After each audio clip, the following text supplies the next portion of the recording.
Bismillahirrahmanirrahim. Assalamualaikum warahmatullahi wabarakatuh. Alhamdulillahirabbil alamin wa asyhadu an la ilaha illallah wahdahu la syarikalah wa asyhadu anna Muhammadan abduhu wa rasuluh. Allahumma shalli ala Muhammadin wa ala ali Muhammad kama shallaita ala Ibrahim wa ala ali Ibrahim innaka Hamidum Majid. Allahumma barik ala Muhammad wa ala ali Muhammad kama barakta ala Ibrahim wa ala ali Ibrahim innaka Hamidum Majid. Allahumma 'allimna ma yanfa'una wanfa'na bima 'allamtana wa zidna 'ilman wa aslih lana sya'nana kullah wa la takilna ila anfusina tarfata 'ain.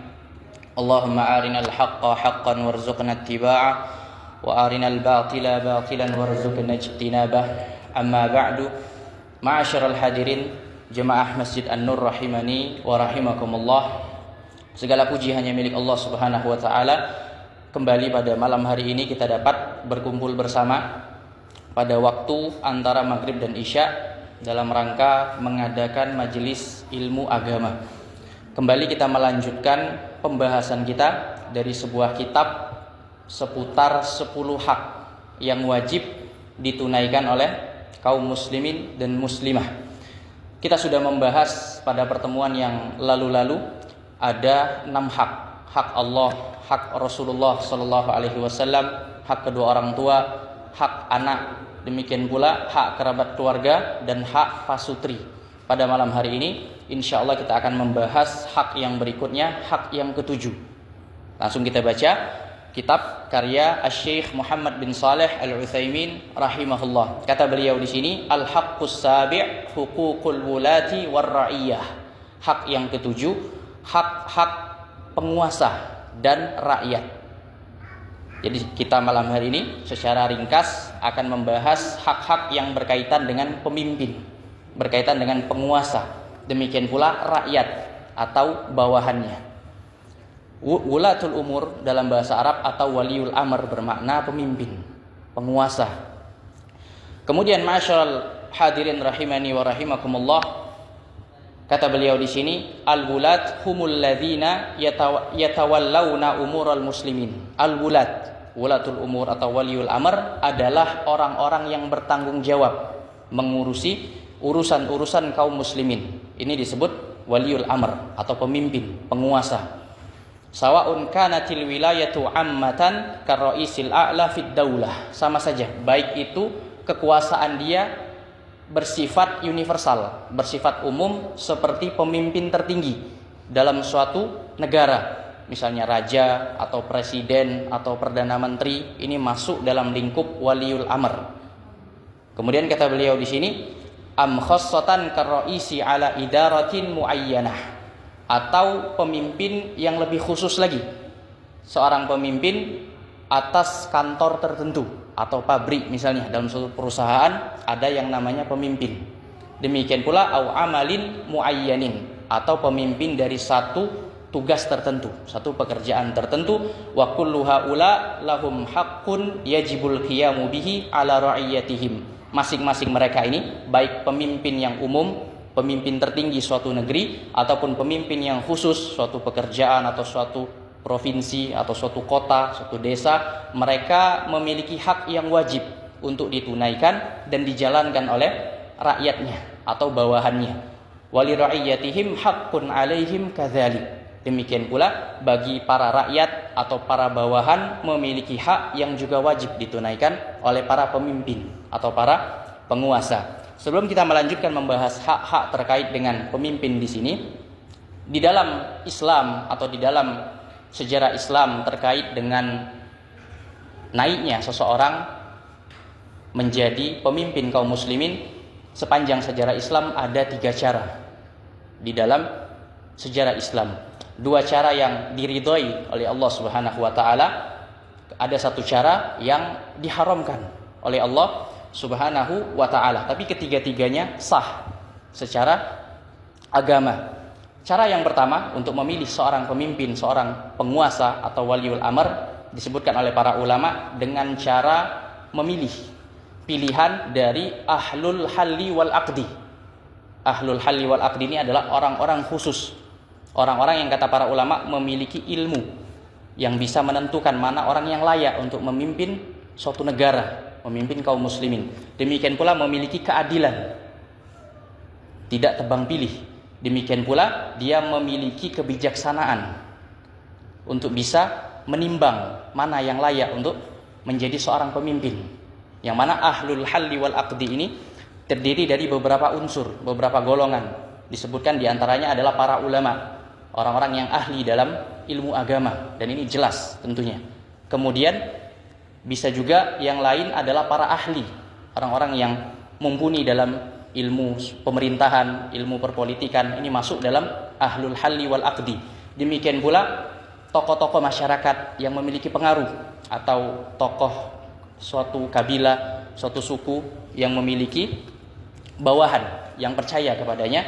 Demikian pula masuk di dalamnya seperti misalnya pemimpin suatu pasukan, pemimpin militer atau kepolisian, masuk dalam lingkup ahlul halli wal aqdi, yang mana mereka ini orang-orang yang akan bermusyawarah menentukan siapa yang layak menjadi pemimpin kaum muslimin. Cara ini dipraktekkan oleh para sahabat ketika mereka memilih Abu Bakar As-Siddiq radhiyallahu anhu menjadi khalifah.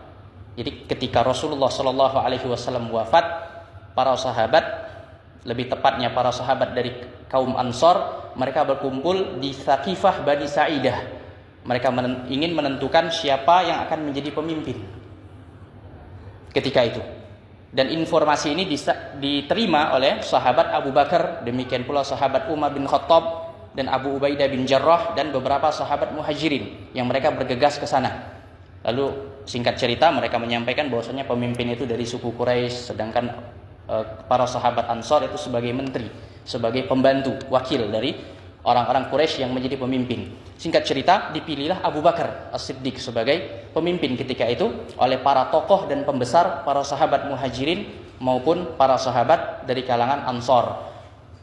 Dan terkait dengan memilih pemimpin ini sangat penting sekali, karena ketika Rasul Shallallahu Alaihi Wasallam wafat, beliau tidak langsung dikubur oleh para sahabat. Bukan berarti mereka mengabaikan hak Rasul Shallallahu Alaihi Wasallam, tetapi mereka sangat paham betapa pentingnya sosok pemimpin yang akan memegang tali kendali kaum muslimin, pemerintahan suatu negara. Sangat penting sekali. Kemudian cara yang kedua yang merupakan cara yang syar'i dalam memilih penguasa adalah penunjukan dari pemimpin sebelumnya. Cara ini dipraktekkan oleh sahabat Abu Bakar ketika memilih Umar bin Khattab menjadi pemimpin. Jadi ketika Abu Bakar hendak wafat, beliau menunjuk pemimpin setelahnya adalah sahabat Umar bin Khattab. Seperti misalnya kalau sekarang ya dengan sistem raja yang sekarang menunjuk putra mahkotanya. Ketika dia wafat atau mangkat, langsung digantikan oleh orang yang dia tunjuk. Ini cara yang syar'i. Kemudian ada lagi cara yang tidak syar'i, dalam arti diharamkan oleh Allah Subhanahu wa taala dan Rasulnya, yakni dengan cara pemberontakan, dengan cara kekuasaan dan kekuatan yang membuat seseorang itu menguasai kaum muslimin. Meskipun cara ini diharamkan secara agama, tetapi ketika seseorang itu telah berhasil naik menjadi pemimpin melalui jalur kudeta atau jalur senjata, maka demi kemaslahatan yang lebih besar, kaum muslimin wajib untuk mentaati dia dan mengakui dia sebagai pemimpin. Apabila ketika dia berhasil melakukan kudeta, rakyat yang ada dalam suatu negara itu tunduk kepadanya, tidak lagi menghasilkan mudarat yang jauh lebih besar. Seperti ini terjadi pada kekhalifahan sebagian khalifah dari Bani Umayyah. Demikian pula ketika munculnya khalifah Bani Abbasiyah mengkudeta dari Bani Umayyah. Cara yang ketiga ini cara yang diharamkan, tetapi ketika telah berhasil menjadi penguasa, maka wajib untuk ditaati oleh kaum muslimin. Demikian pula ma'asyiral hadirin rahimani wa rahimakumullah, kata Al-Imam Ahmad bin Hanbal rahimahullah, wa man ghalaba alaihim bisayf hatta sara khalifatan wa summiya amiral mu'minin fala yahillu li ahadin yu'minu billahi wal yaumil akhir ayyabita wa la yarahu imaman. Kata beliau, barang siapa yang berhasil menguasai kaum muslimin dengan senjata, dengan pemberontakan, dan dia menjadi khalifah, menjadi pemimpin, digelari sebagai amirul mu'minin, pemimpin kaum mukminin atau kaum muslimin, maka tidak halal bagi siapapun yang beriman kepada Allah dan beriman kepada hari akhir untuk tidur semalam dalam keadaan tidak meyakini dia sebagai pemimpin. Artinya sudah berhasil dia mengkudeta misalnya, wajib untuk ditaati sebagai seorang pemimpin. Karena disebutkan oleh ulama yang lain, kata Syekhul Islam Ibnu Taimiyah rahimahullah, sittuna sanatan min imamin jairin khairun min lailatin wahidatin bila sultan.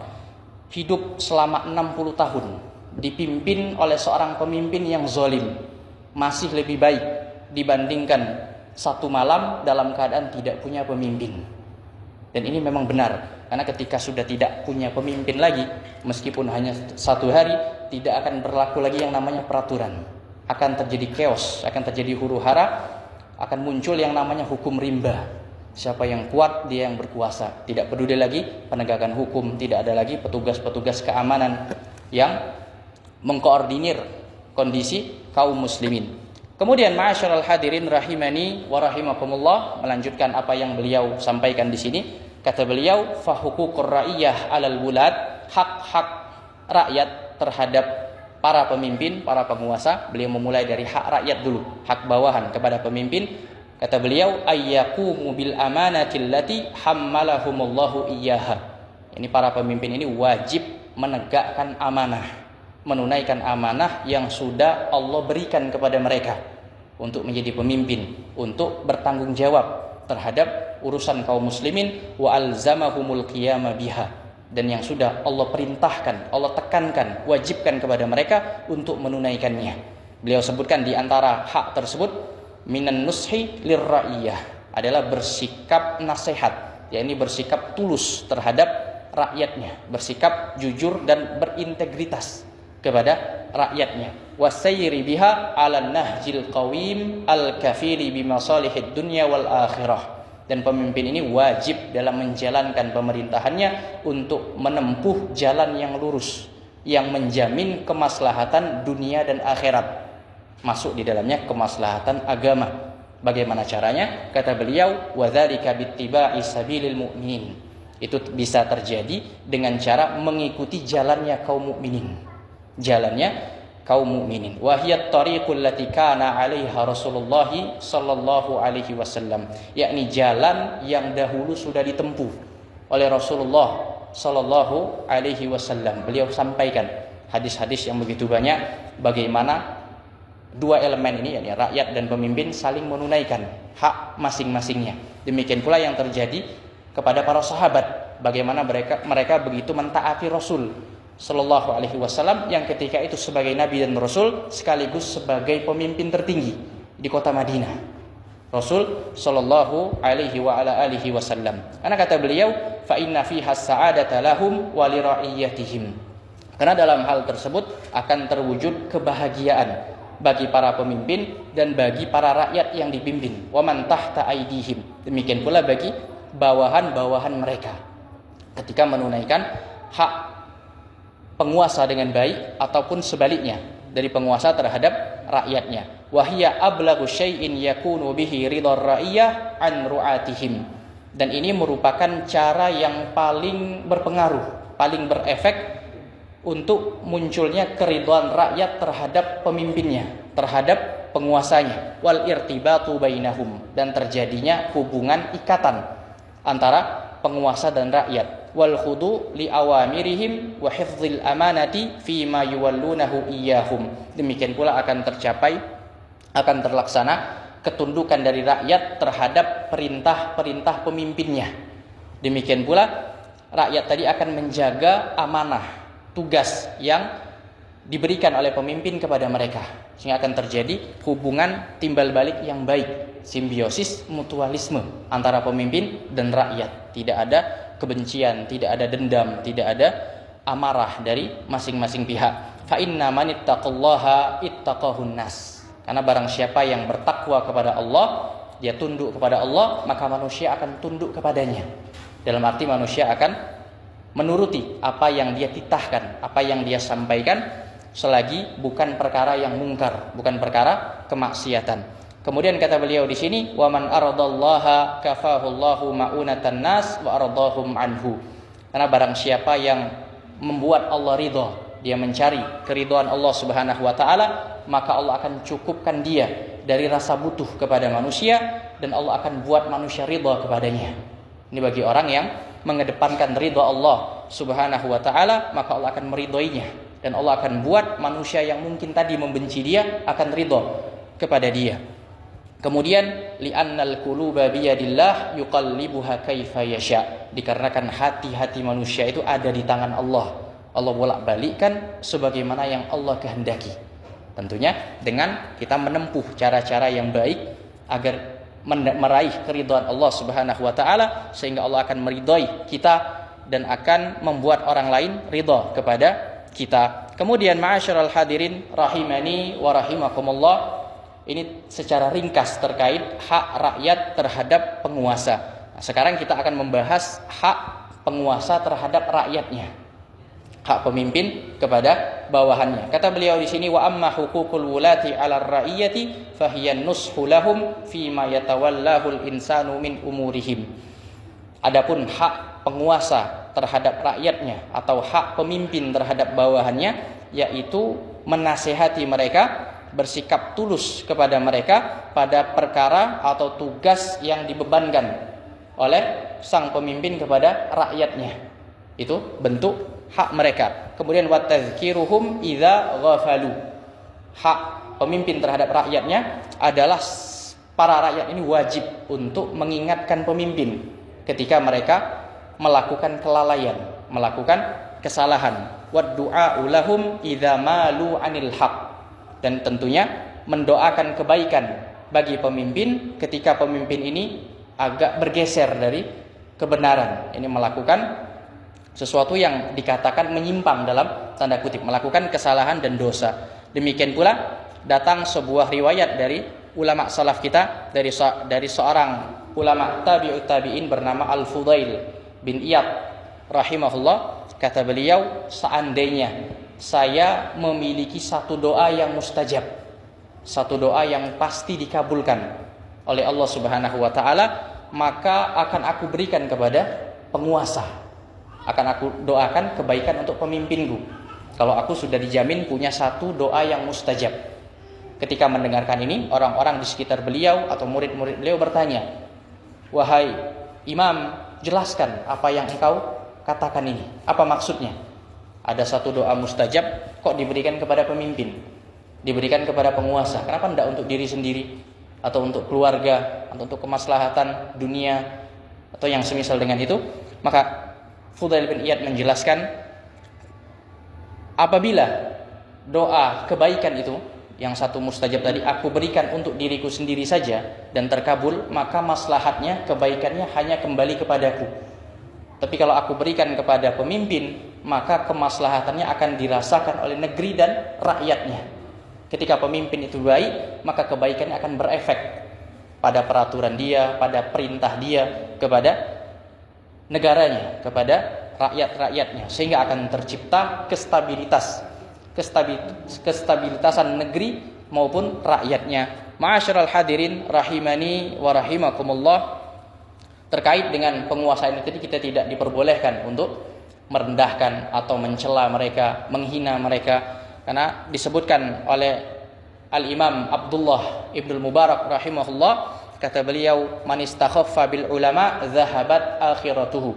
Barang siapa yang merendahkan para ulama, maka hilang akhiratnya. Kalau ulama, orang-orang yang berilmu sudah dia rendahkan, dia remehkan, otomatis dia tidak mau mengambil ilmu dari mereka. Hilang akhiratnya. Dia tidak memiliki ilmu untuk dia jadikan sebagai bekal dalam beragama ini tadi. Akan bertindak serampangan. Itu kalau dia merendahkan, meremehkan ulama. Kemudian beliau melanjutkan, wa man istakhaffa bil umara dhahabat dunyahu. Barang siapa yang meremehkan para penguasa, maka akan hilang dunianya. Akan hilang dunianya. Ketika dia telah merendahkan penguasa, satu sisi dia akan hina di mata manusia, kemudian dari sisi penguasanya akan marah kepada dia. Akan terjadi mudarat yang jauh lebih besar dari sebelumnya yang dia kritikkan kepada penguasanya, apabila dia lakukan dengan serampangan, tidak mengkritik sebagaimana yang diajarkan di dalam syariat kita. Kemudian ma'asyiral hadirin rahimani wa rahimakumullah, hak berikutnya dari hak pemimpin kepada rakyat, kata beliau di sini, wamtithali amrihim fi ghairi ma'siyatillah, yakni mentaati perintah pemimpin selain dalam perkara maksiat. Jadi apapun yang diperintahkan oleh pemerintah, oleh penguasa, oleh pemimpin, maka wajib ditaati. Kalau pemimpin memerintahkan untuk rakyatnya yang muslim sholat ya 5 waktu, memang asalnya wajib. Ketika diperintahkan oleh pemimpin menjadi lebih wajib lagi hukumnya. Perkara yang sunnah bisa menjadi wajib.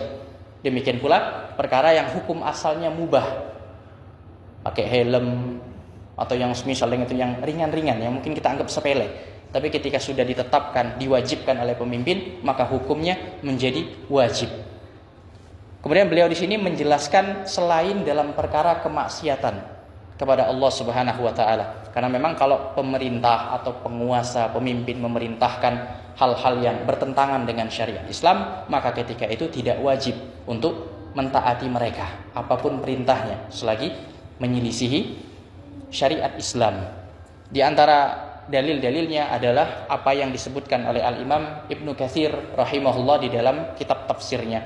Seperti misalnya dalam sebuah hadis dari sahabat Ali bin Abi Thalib radhiyallahu anhu, beliau menceritakan pernah di suatu masa, suatu waktu, ketika itu Rasulullah sallallahu alaihi wasallam mengirim satu pasukan, satu detasemen untuk ke suatu negeri, entah untuk berjihad atau untuk bertindak memata-matai atau yang semisal dengan itu, dan beliau menunjuk satu orang pemimpin, satu orang komandan dari pasukan ini. Ketika mereka telah keluar berangkat hendak menunaikan tugas dari Rasul sallallahu alaihi wasallam, maka pemimpin pasukan ini merasakan ada suatu penolakan dari bawahannya. Mungkin diremehkan atau ini tidak layak jadi pemimpin, tidak katik kemampuan misalnya. Dia merasakan hal tersebut. Maka pemimpin ini ketika melihat hal itu, dia mengatakan kepada bawahannya, bukankah Rasul sallallahu alaihi wasallam memerintahkan kalian untuk taat kepadaku selaku pemimpin kalian? Maka bawahan ini menjawab, iya betul, kami wajib taat kepadamu. Maka kata orang ini tadi, kalau begitu kalian kumpulkan kayu bakar. Kalian kumpulkan kayu bakar. Mereka mengumpulkan kayu bakar. Kemudian kata pemimpin ini tadi, kata komandan pasukan tadi, nyalakan api. Di kayu bakar yang sudah dikumpulkan tadi, sudah dinyalakan api. Kata pemimpin ini tadi, silakan kalian masuk ke sana. Masuk ke dalam kobaran api yang begitu besar ini. Maka bawahan ini tadi, para sahabat yang lain, ketika mendengarkan perintah ini tadi, mereka karena fahamnya ketika itu untuk wajib taat kepada pemimpin, mereka sudah bertekad kuat untuk masuk ke dalam kobaran api ini tadi. Karena yang ada dalam pikiran mereka wajib taat kepada ucapan pemimpin, ucapan penguasa yang memimpin pasukan ketika itu. Maka ada salah satu orang dari mereka yang bersikap kritis, mengatakan, bukankah kita masuk Islam, kita hijrah ke Madinah bertemu dengan Rasul untuk menghindari api neraka. Lalu kenapa ketika kita sudah berusaha menghindari api neraka, kok kita malah masuk ke api yang ini? Kata satu orang ini tadi. Maka ketika itu para sahabat yang lain yang menjadi bawahan ini tidak jadi masuk ke dalam api. Sehingga singkat cerita, telah melakukan tugas yang diperintahkan oleh Rasul, satu pasukan ini kembali ke kota Madinah. Lalu hal tersebut diceritakan kepada Rasulullah sallallahu alaihi wasallam. Maka kata beliau, "Lau dakhaltumuha ma kharajtum minha abadan." Kalau seandainya kalian masuk ke dalam kobaran api yang diperintahkan komandan kalian, kalian tidak akan pernah keluar selamanya. Kata Rasulullah SAW, "Innamat ta'atu fil ma'ruf." Sesungguhnya ketaatan itu hanya dalam perkara yang ma'ruf, dalam perkara kebaikan. Disuruh bunuh diri bukan perkara yang baik, justru malah berdosa, ya, diharamkan oleh Allah Subhanahu wa ta'ala. Demikian pula dibawakan oleh Al-Imam Ibnu Katsir hadis yang lain dari sahabat Abdullah bin Umar radhiyallahu anhuma, Nabi sallallahu alaihi wasallam bersabda, "As-sam'u wa ta'atu 'alal mar'il muslim fima ahabba wa kariha." Wajib mendengar dan taat atas setiap muslim pada perkara yang dia cintai dan yang dia benci. Artinya perkara yang dia cintai ketika diperintahkan oleh pemimpin, ya wajar-wajar saja kalau dia taat, karena memang dia ridha dengan perintah tersebut. Cuma yang menjadi ujiannya ketika muncul perintah yang dia tidak suka, yang mungkin memberatkan dirinya. Kata Nabi SAW di sini, wajib untuk mendengar dan taat. tentunya semaksimal yang kita bisa dalam melakukannya. Kemudian kata beliau, malam yu'mar bimaksiatin, selama perintah tersebut bukan perkara kemaksiatan, bukan perkara yang terlarang di dalam syariat kita. Fa idza umira bimaksiatin fala sam'a wala ta'ata. Apabila diperintahkan kepada kemaksiatan, maka tidak ada sikap mendengar, tidak ada sikap taat. Dalam hadis yang lain Nabi sallallahu alaihi wasallam bersabda, la ta'ata li makhluqin fi maksiatil khaliq. Tidak ada ketaatan bagi makhluk, bagi siapapun dalam perkara kemaksiatan kepada Allah. Jadi siapapun yang memerintah, kalau itu dalam perkara kemaksiatan kepada Allah, maka haram untuk ditaati. Bukan lagi tidak wajib, tapi haram untuk ditaati. Kemudian ma'asyiral hadirin rahimani wa rahimakumullah, melanjutkan apa yang beliau sampaikan di sini. Kata beliau, li'anna fi dzalika qiwamal amri wa intizamahu. Karena dalam hak-hak ini tadi, apabila rakyat menunaikan hak pemimpinnya, akan tercipta dan akan teratur urusan negeri mereka, akan menjadi lurus perkara-perkara mereka. Wa fi mukhalafatihim wa isyanihim intisyarul fawda wa fasadul umur. Tetapi ketika sebaliknya yang terjadi, rakyat menyelisihi pemimpinnya, mereka melanggar perintah dari pemimpinnya, maka akan tersebar huru-hara, akan tersebar kekacauan dan akan menjadi rusak banyak urusan. Walidzalika amarallahu bi ta'atihi wa ta'ati rasulihi wa ulil amri. Oleh karena itulah Allah Subhanahu wa taala memerintahkan untuk taat kepada Allah, taat kepada Rasulnya, dan taat kepada ulil amri. Beliau membawakan dalilnya di dalam surat An-Nisa ayat yang ke-59. Faqala ta'ala, Allah Subhanahu wa taala berfirman, ya ayyuhalladzina amanu atii'ullaha wa atii'ur rasul wa ulil amri minkum. Wahai orang-orang yang beriman. Allah panggil dengan kaum mukminin, orang-orang yang memiliki keimanan, mau besar mau kecil.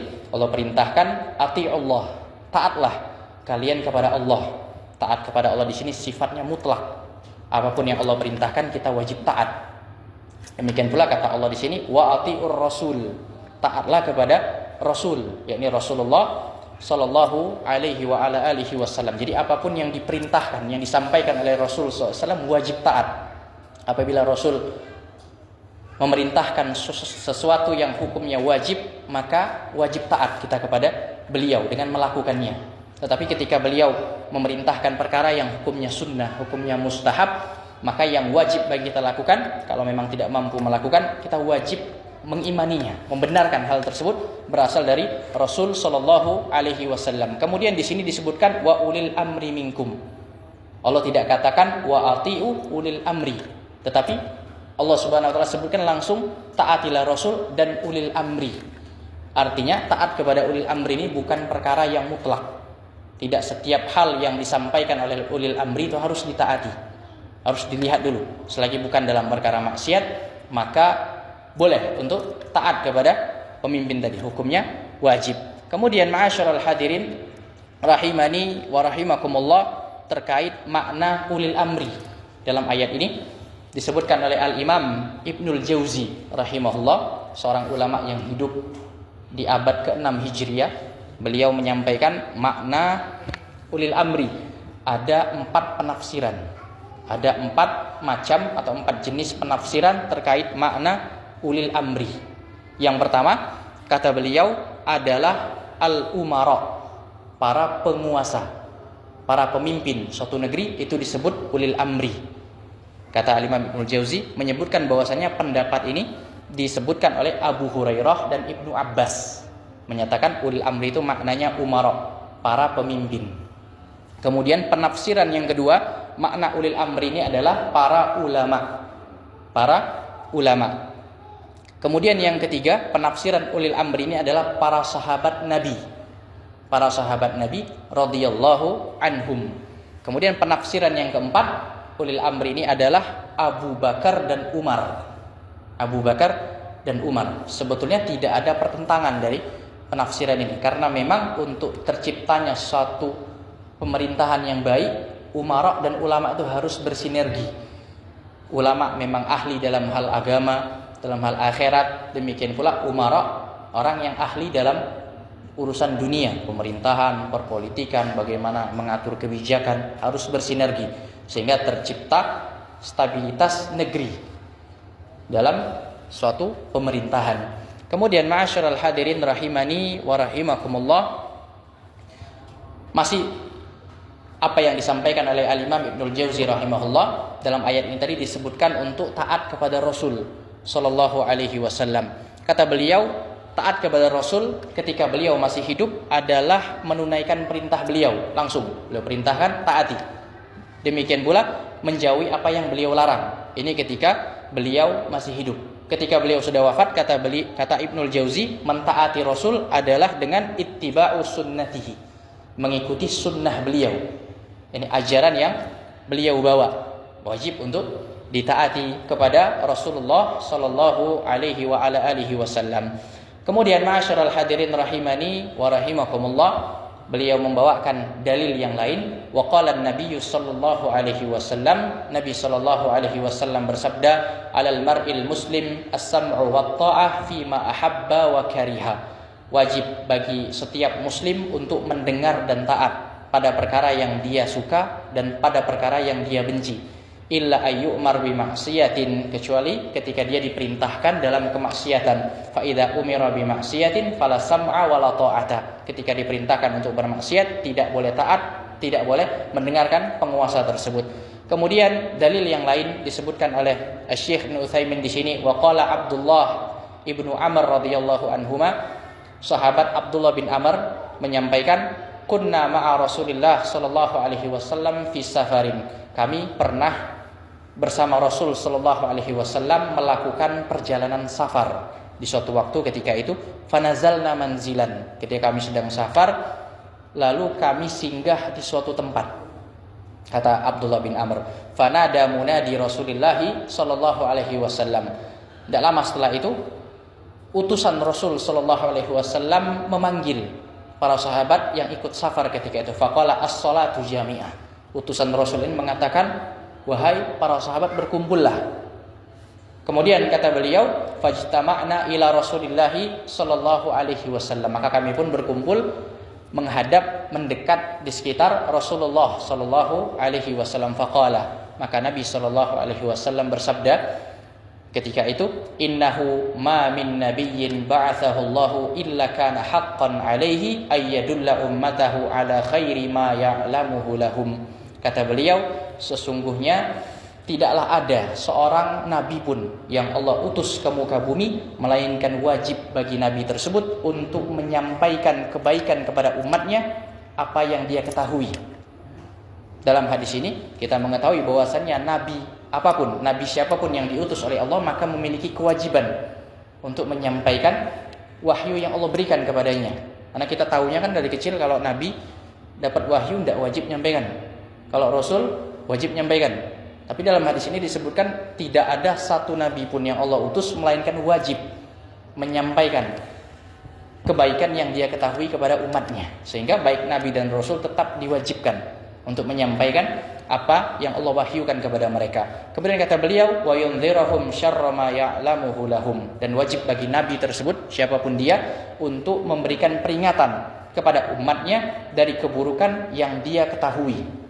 Kemudian kata beliau, wa inna ummatakum hadhihi ju'ilat afiyatuha fi awwaliha, dan sungguh umat ini, umat Islam ini yang diutus Nabi Muhammad sallallahu alaihi wasallam kepadanya, dijadikan keselamatannya justru pada generasi awalnya. Jadi umat ini dikatakan selamat dari berbagai macam fitnah, ujian, penyimpangan, kesesatan, dijadikan pada generasi awalnya, generasi para sahabat. Ini generasi yang murni 100% selamat. Kemudian kata beliau, wasayusibu akhiraha balaun, tetapi generasi akhir umat ini akan tertimpa bala, akan tertimpa musibah, ujian, dan yang semisal dengan itu, wa umurun tungkirunaha, dan akan muncul perkara-perkara yang kalian para sahabat akan mengingkarinya. Bagi orang-orang yang berilmu ketika melihat suatu kejadian di masa sekarang ini akan mengingkari. Kok seperti ini? Tidak seperti di zaman para sahabat dahulu. Kok tidak sesuai dengan Al-Quran, tidak sesuai dengan sunnah, akan terjadi pengingkaran di dalam hati-hati mereka. Kemudian kata beliau, wataji'u fitnatun, akan datang suatu fitnah, suatu ujian yang menimpa umat ini. Kata beliau, fayuraqqiqu ba'duha ba'dhan. Fitnah yang pertama datang, kemudian datang yang kedua, sehingga fitnah yang datang berikutnya ini akan membuat ringan fitnah yang sebelumnya. Padahal fitnah di sini sesuatu yang besar, yang membuat kerancuan dalam agama dan dunia. Karena saking banyaknya, setiap datang fitnah baru akan membuat ringan fitnah yang sebelumnya. Padahal sama-sama besar. Artinya semakin muncul fitnah, semakin parah lagi efek daya rusaknya. Wataji'ul fitnah fayaqulul mu'min hadhihi muhlikati. Akan datang fitnah-fitnah yang lain dan seorang mukmin akan mengatakan, nah binasa aku di sini oleh fitnah ini tadi, entah chaos atau apapun itu. Wataji'ul fitnah fayaqulul mu'min hadhihi. Akan datang fitnah yang lain lagi, seorang mukmin akan mengatakan, nah di sini aku binasa. Mungkin dia selamat, datang fitnah yang lain, di sini aku bakal binasa ini. Tetapi dia tetap berdoa kepada Allah Subhanahu wa taala untuk diselamatkan dari ujian bala yang menimpa umat ini. Kemudian Nabi Shallallahu Alaihi Wasallam menyampaikan solusi bagaimana untuk bisa selamat dari fitnah-fitnah yang muncul, dari ujian-ujian yang menimpa umat ini. Kata beliau, faman ahabba ayyuzahzaha anin nar. Siapa yang suka, siapa yang ingin dijauhkan dari neraka, wa yadkhulal jannata, dan siapa yang ingin masuk ke dalam surga, falta'tihi maniyatuhu wa huwa yu'minu billahi wal yaumil akhir. Maka hendaklah ketika dia meninggal dunia, kondisinya tetap beriman kepada Allah dan beriman kepada hari akhir. Ini bimbingan dari beliau. Kemudian kata beliau, wal ya'ti ilan nas alladhi yuhibbu ayyuta ilaihi. Dan hendaklah dia perlakukan manusia sesuatu yang dia suka untuk diperlakukan oleh orang lain kepadanya. Artinya ketika dia ingin mendapatkan muamalah yang baik dari orang lain, maka dia lakukan muamalah yang baik juga kepada orang lain. Artinya timbal balik yang baik. Ini bimbingan dari Nabi Shallallahu Alaihi Wasallam. Kemudian kata beliau, waman baya'a imaman, barang siapa yang membaiat seorang imam, yakni menyatakan kesetiaan dia kepada suatu pemimpin, suatu imam yang sah terhadap pemerintahan kaum muslimin, fa'atahu safqata yadihi, dia berikan tangannya untuk menjabat tangan, ini berbaiat, atau yang semisal dengan itu. Kalau sekarang sudah sah misalnya jadi pemenang dalam pemilu misalnya, maka kita wajib untuk taat kepada pemimpin kita. Wa thamarata qalbihi, dan dia berikan kerelaan hatinya menetapkan seseorang itu menjadi pemimpin dia. Fal yuti'hu in istata'ah, maka kata Nabi SAW, maka hendaklah dia taat kepada pemimpin tersebut sesuai kemampuan dia.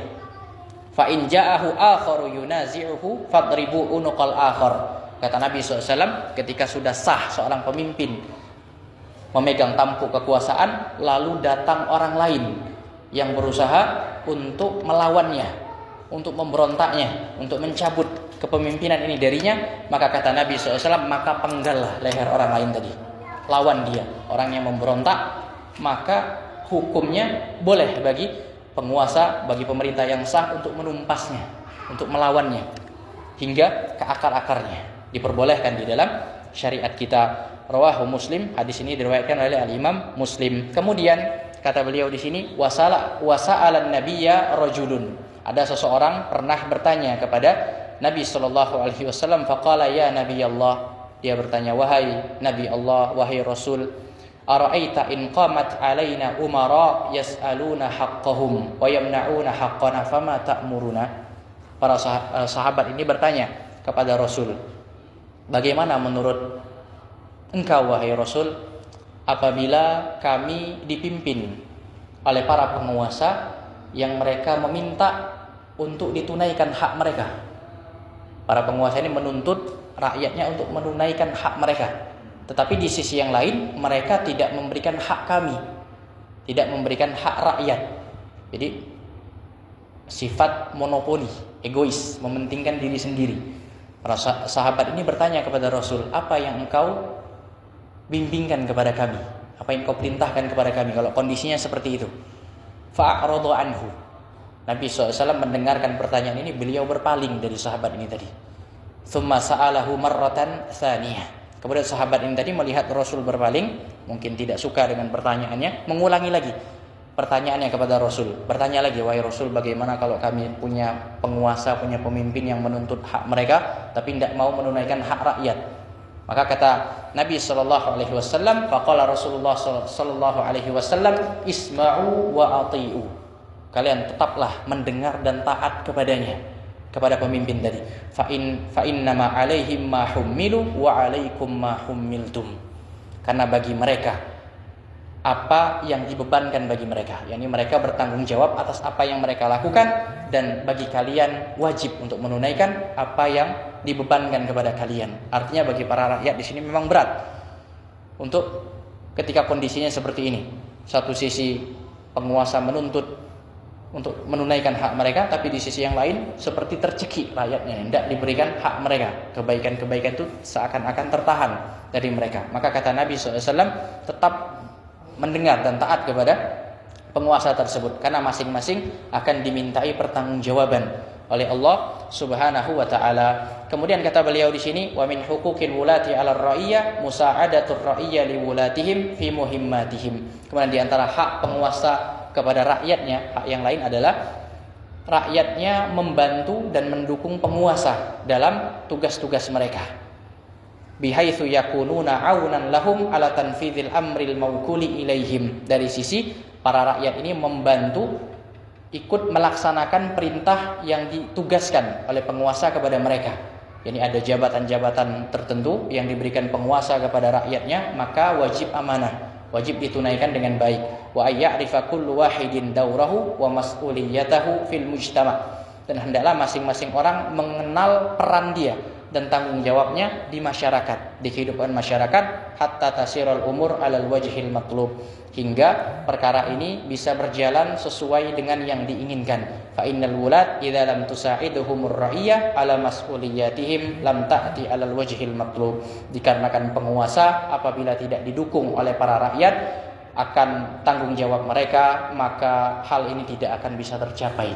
Kebaikan ini tidak akan bisa tercapai. Sebagai penutup, ma'asyiral hadirin rahimani wa rahimakumullah, terkait menasihati penguasa ketika kita melihat ada kesalahan muncul dari penguasa kita, maka yang diwajibkan bagi kita adalah memberikan nasihat kepada pemimpin kita, kepada penguasa kita dengan cara rahasia, dengan cara sembunyi-sembunyi empat mata.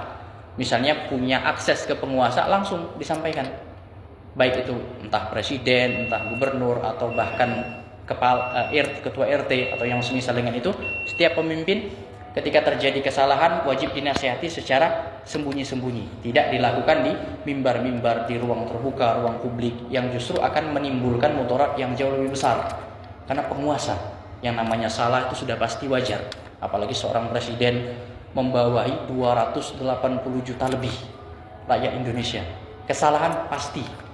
Tidak usah jauh-jauh, kita yang jadi suami, jadi ayah, membawai seorang istri dan berapa anak, mungkin 2 anak, pasti ada kesalahan dalam rumah tangga kita sebagai pemimpin. Cuman rumah tangga, apalagi seorang pemimpin suatu negara. Sehingga dalam menasihati mereka, kalau tidak mampu secara langsung, maka disampaikan kepada orang terdekat pemimpin tersebut. Disampaikan dengan baik-baik, ini nasihatnya. Kalaupun diterima, alhamdulillah, itu yang diharapkan. Tapi kalau tidak diterima, maka sudah menunaikan kewajiban dia. Sebagai penutup lagi, datang dalam sebuah hadis dari Nabi Shallallahu Alaihi Wasallam, kata beliau di sini, man arada ayan soha li sultanin bi amrin fala yubdilahu alaniyatan. Barang siapa yang ingin menyampaikan nasihat kepada pemimpin, maka jangan dia tampakkan terang-terangan. Kata Nabi SAW, walakin liyakhud biyadihi fayakhluwa bihi. Tetapi pegang tangannya, menyendirilah dengannya, berduaan saja. Tadi kalau mampu, kalau tidak mampu sampaikan kepada orang terdekatnya. Kemudian kata beliau di sini, fa in qabila minhu fadzak wa illa kana qad addal ladzi alaihi. Kalau diterima maka itulah yang diharapkan, tetapi kalau ditolak maka dia telah menunaikan kewajiban dia. Hadis ini diriwayatkan oleh Al-Imam Ahmad, demikian pula Al-Imam Ibnu Abi Asim, dan disahihkan oleh Asy-Syaikh Al-Albani rahimahullah. Ma'asyiral hadirin rahimani wa rahimakumullah, ini yang dapat kami sampaikan pada malam hari ini. Lebih dan kurangnya kami mohon maaf. As'alullah subhanahu wa ta'ala as-salamata wal afiyah fid dunya wal akhirah. Allahumma aslih wulata umurina warzuqhum bitanatan salihatan tu'inuhum ala ta'atika ya rabbal alamin. Wa akhiru da'wana anil hamdulillahi rabbil alamin. Kita tutup dengan doa kafaratul majlis. Subhanakallahumma wa bihamdika asyhadu an la ilaha illa anta astaghfiruka wa atubu ilaik. Wa sallallahu wasallam ala nabiyyina Muhammad wa ala alihi wa sahbihi ajma'in. Wassalamualaikum warahmatullahi wabarakatuh.